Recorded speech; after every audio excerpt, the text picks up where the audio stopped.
प्रसंग तो बहुत हैं सज्जनों, पर सब प्रसंगों की चर्चा करना संभव नहीं है।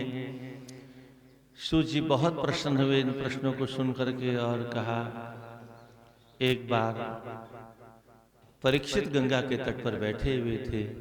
सुखदेव जी ने जो कथा सुनाना प्रारंभ किया, उसी समय सुखदेव जी के आते ही बोले भागवत भगवान की, बोले सुखदेव जी भगवान की जय जयकार की ध्वनि हुई। ये ध्वनि देवलोक तक पहुंच गई। देवताओं ने कहा, ये धरती पर कोई उत्सव हो रहा है क्या? इतना जयघोष किस बात का हो रहा है? तो खुफिया विभाग के सदस्यों ने सूचना दी, धरती पर एक राजा परीक्षित है, उनको ऋषि ने शाप दे दिया, गंगा किनारे आके बैठे हैं और वहां सुखदेव जी का आगमन हुआ है। अन्य ऋषियों ने उनकी समस्याओं का समाधान नहीं किया, सुखदेव जी समस्या का समाधान करके उनको मुक्त कर देंगे। इसलिए सब ऋषि महर्षि प्रसन्न होकर जय जयकार कर रहे हैं। देवताओं ने कहा, मौका चोखा है। क्या कहा? मौका चोखा है। और तुरंत अमृत का कलश, जो स्वर्ण में भरा हुआ अमृत था, उसको लेकर के आए और सुकम नत्वा वदन सर्वे स्वकार्य कुशलासुरा। अपना कार्य करने में सभी कुशल हैं, देवता भी कुशल हैं। बड़ी लंबी साष्टांग लगाई। सुखदेव जी ने कहा, कहो देवताओं, आप कैसे दर्शन दिए, कैसे आए आप लोग? बोले महाराज, आपसे एक निवेदन है, आप अपने शिष्य को भागवत सुना रहे हैं? बोले हाँ। बोले हम आपके पास में एक सा अमृत लेके आए हैं, आप अपने शिष्य को पिला दोगे तो मरेगा ही नहीं, अमर हो जाएगा। पर बदले में हमारी प्रार्थना है कि इस अमृत के बदले में हमको कथामृत दे दो। कथा सुधाम प्रयच्छस्व गृहीत्वेव सुधाम इमाम। इस सुधा को ले लो, बदले में कथामृत दे दो। सुखदेव जी ने कहा, वाह, मैं कपड़ा पहना नहीं जानता तो बेवकूफ हूं क्या?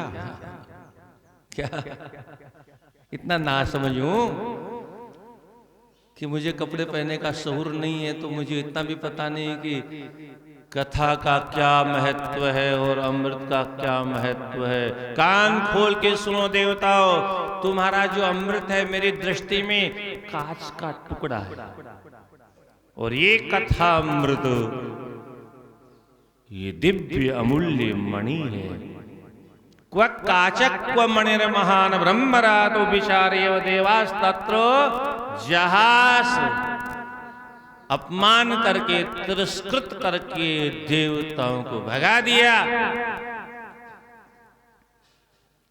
कहने का तात्पर्य क्या है? इस कथा की महिमा अमृत से भी अधिक श्रेष्ठ है। किस अमृत से?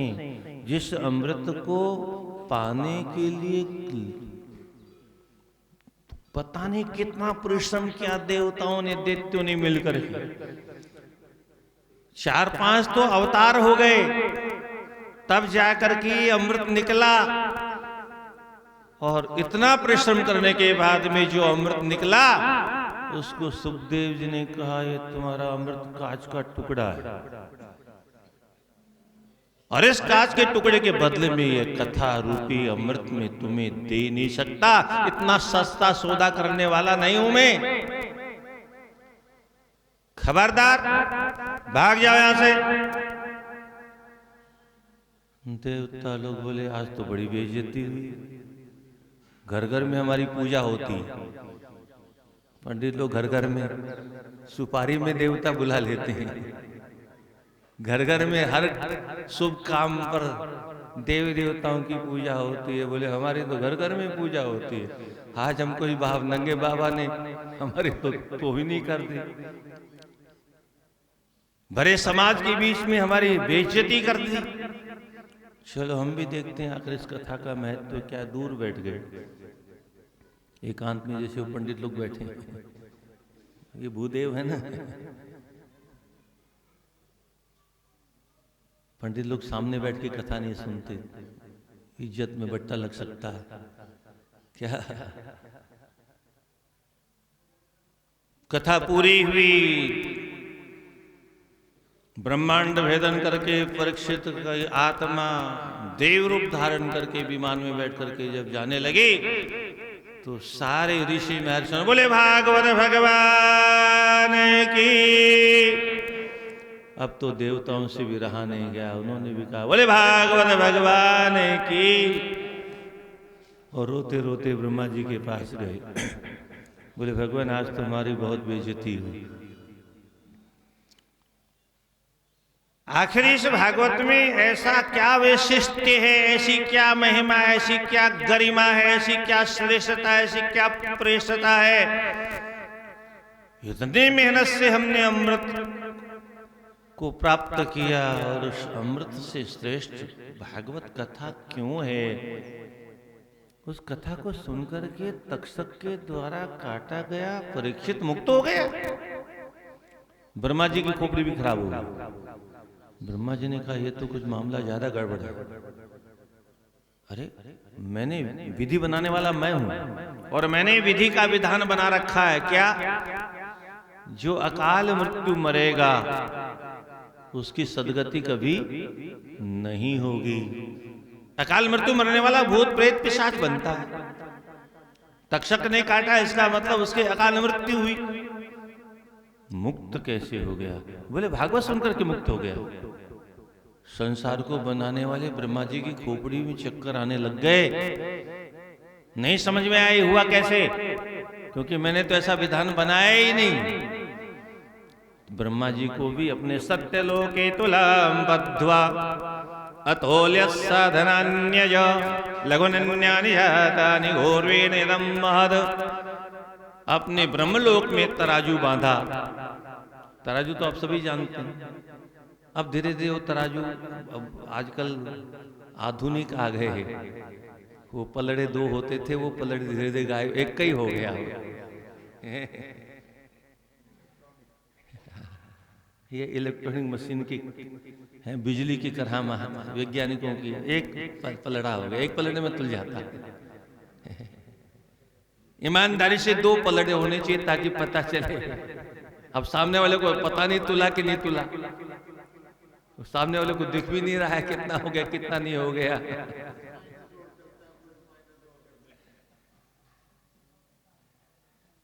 एक तराजू में भागवत जी का सुनने का पुण्य रखा, दूसरे तराजू में संसार के जितने पुण्य होते हैं, व्याख्या नहीं करूंगा, सबको रखा। पर भागवत जी वाला पलड़ा नीचे ही रखा रह गया और सारे पुण्य ऊपरी लटके रह गए। ब्रह्मा जी को भी घोषणा करनी पड़ी, ये भागवत सबसे श्रेष्ठ ग्रंथ है।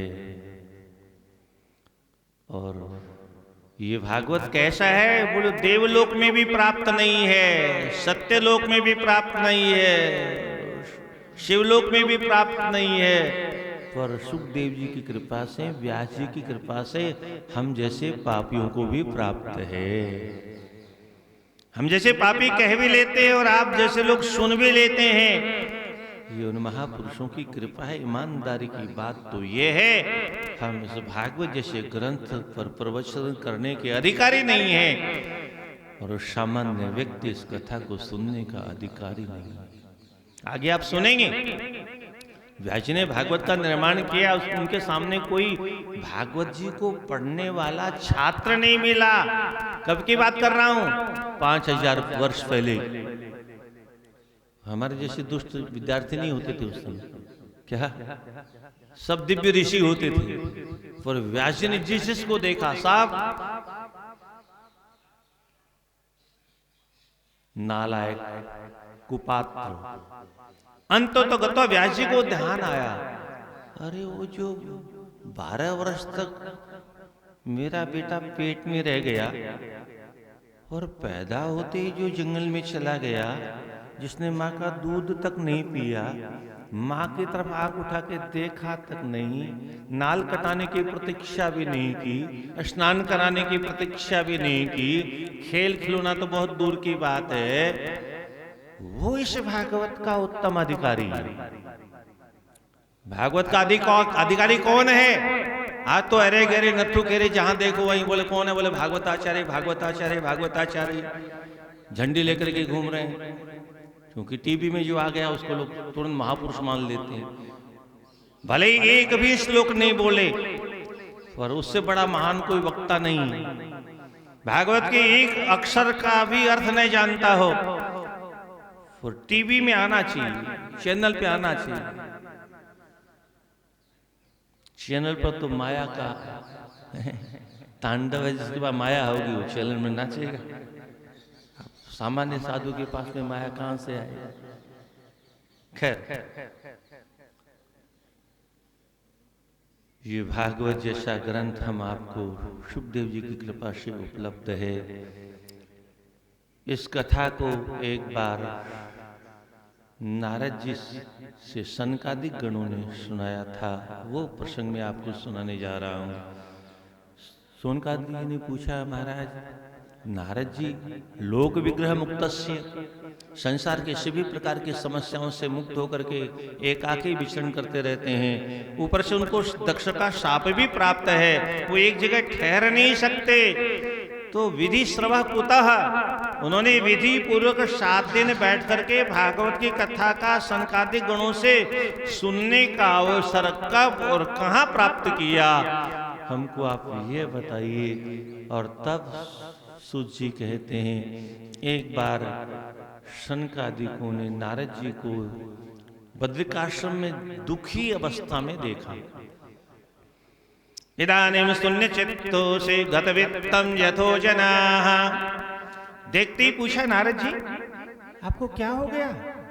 कोरोना तो नहीं हो गया?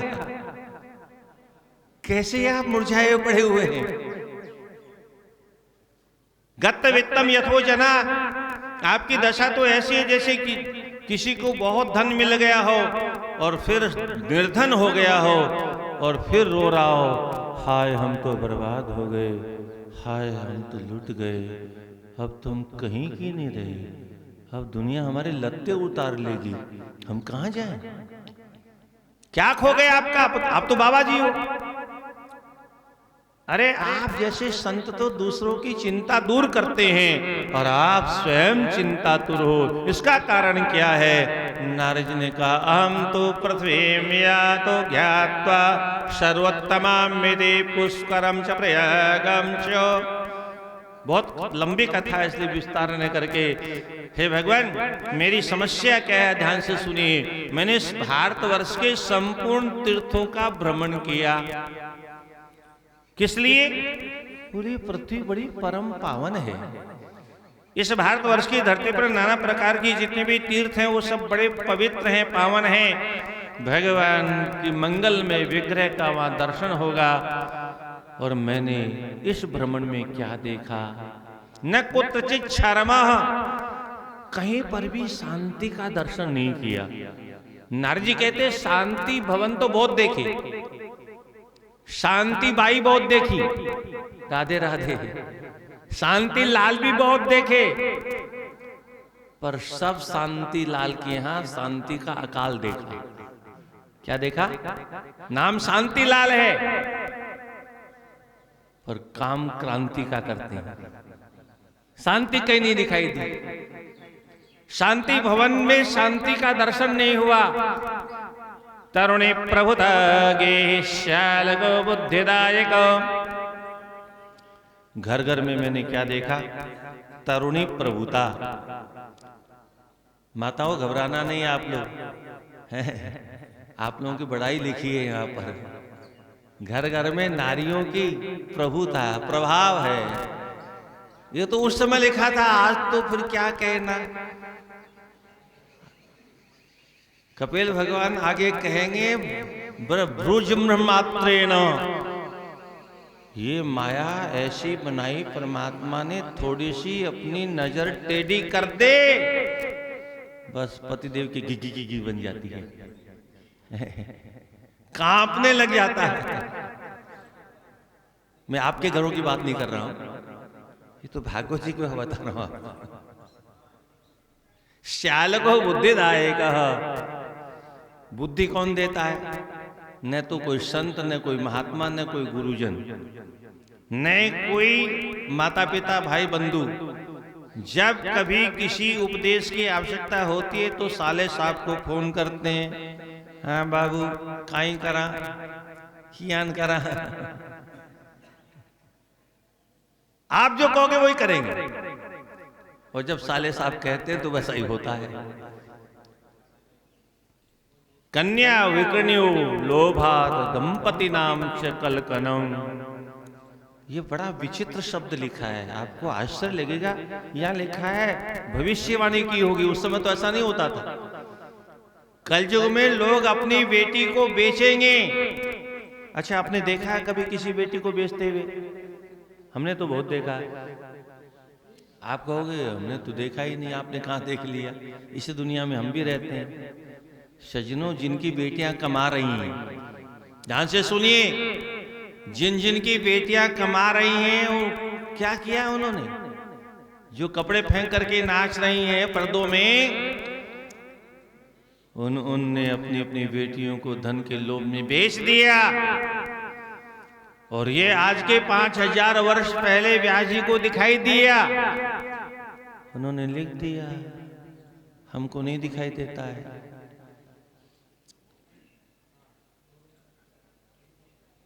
शिव शिवला द्विजातयः, नारियां अपनी केस को बेचेंगी और ब्राह्मण वेद को बेचेंगी। तुलसीदास जी ने इसी का अनुवाद किया, बेचें वेद धर्म दुहिलेहि पाप परायण।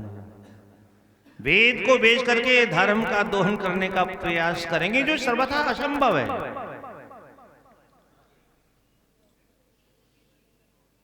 अचानक मैं वृंदावन में जब गया तो वहां मैंने देखा, धन्यम वृंदावनम तेन भक्त नृत्यति यत्र च। अन्यत्र तो कहीं शांति नहीं, पर वृंदावन में मैंने देखा भक्ति वहां नृत्य करती। राधे राधे। आप वृंदावन में आइए तो वहां रिक्शे वाला रास्ता नहीं मांगेगा, हट जाइए नहीं कहेगा राधे राधे, तो पीछे सुन करके अपने आप हट जाएगा। परंतु केवल भक्ति अकेली होती है तो उसकी दशा कैसी होती है, यहां लिखा है। मतलब जिस भक्ति के पुत्रों को कोई नहीं पूछता, वो भक्ति यहां वृंदावन की भक्ति के तरह से छाती पीट पीट के रोती है। नारद जी के तन की हवा लगी, उस हवा से ही भक्ति देवी को और उनके पुत्रों को सुंदर श्वास आने लगे। भक्ति देवी ने देखा कोई महापुरुष जा रहा है, और नजर उठा के देखा, अरे ये तो देव ऋषि नारद है। भो साधु क्षणम तिष्ठ, हे महात्मा जी एक क्षण के लिए रुक जाओ।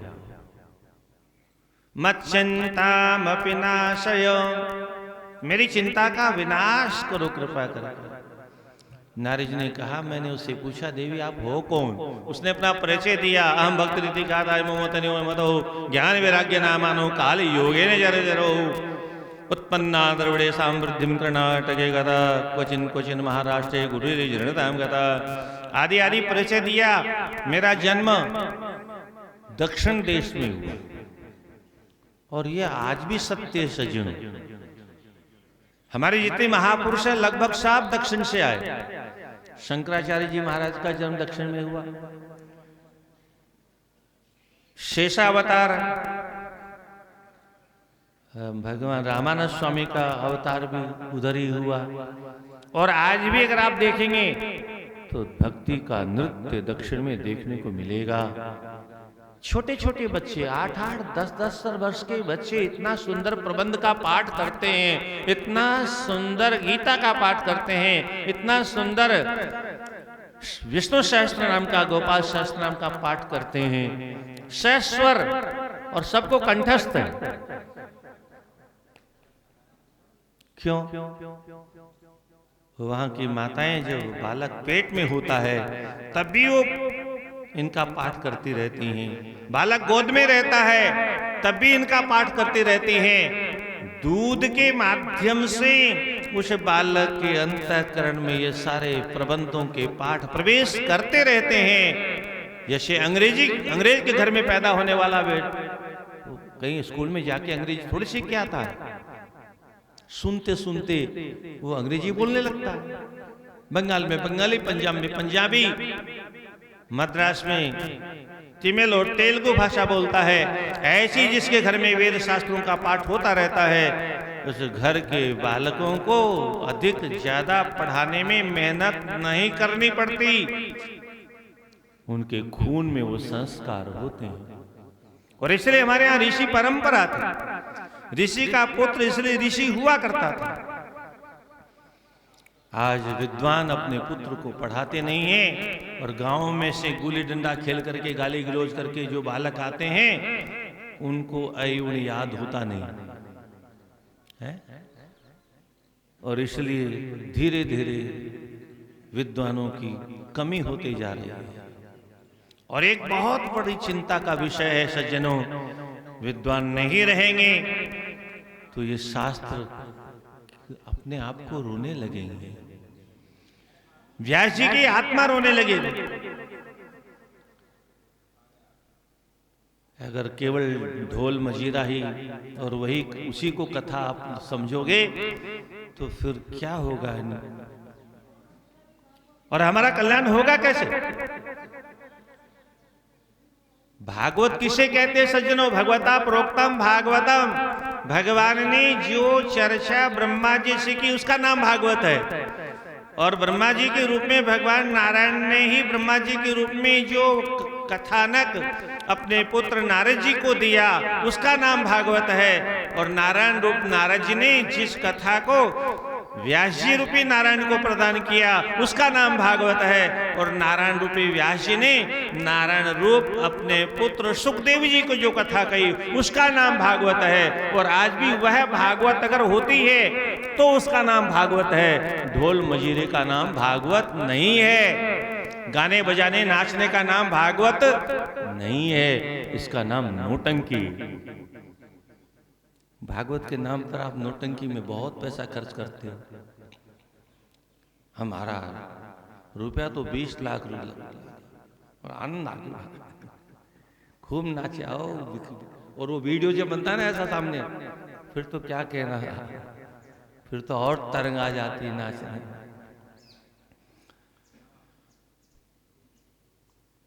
नारद जी कहते हैं मैंने बहुत प्रयास किया उन दोनों बालकों को उठाने के लिए।